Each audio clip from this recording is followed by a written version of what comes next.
what's your thought in regards to awareness, the need for it, and how it actually can impact somebody's ability to transition from one place to another? Um, I really like the way I like to sort of describe awareness really is I like to use an illustration.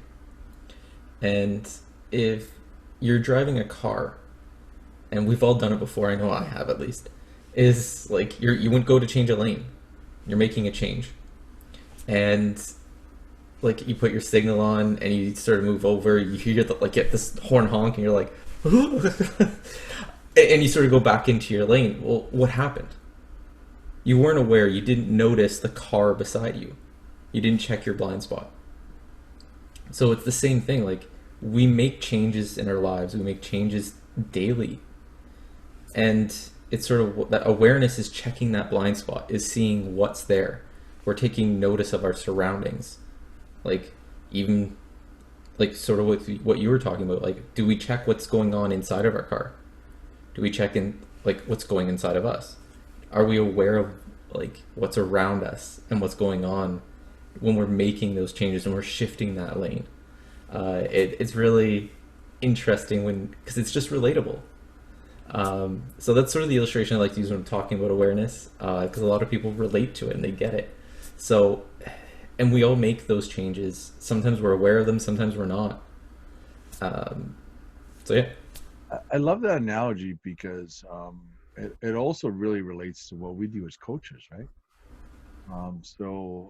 As a coach, if you were driving, I'd be sitting in the shotgun seat. I'd be in the passenger seat, and I may make some suggestions like, "Hey, Ian, you may want to adjust your mirrors, or you may want to adjust your side view mirror so that you can actually see that blind spot, or the rear view mirror. Or I may tell you, hey, we're driving at night. You'd probably be a lot more useful if you turned off the inside light."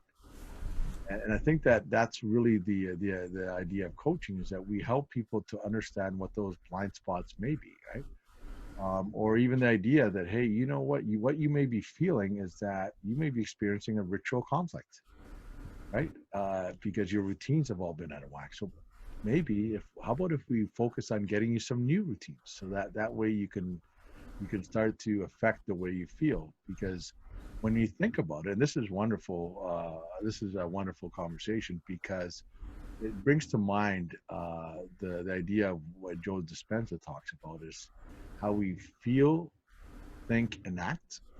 If we do it enough times, feel, think, and act, it becomes a habit, and the habit becomes our personality, and our personality becomes our reality.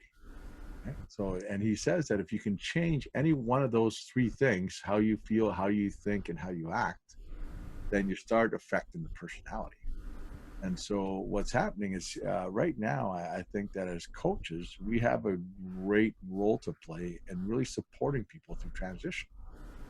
And if you like the analogy, we need to sit in more passenger seats of people as they're driving their lives because we can definitely support them and seeing the blind spots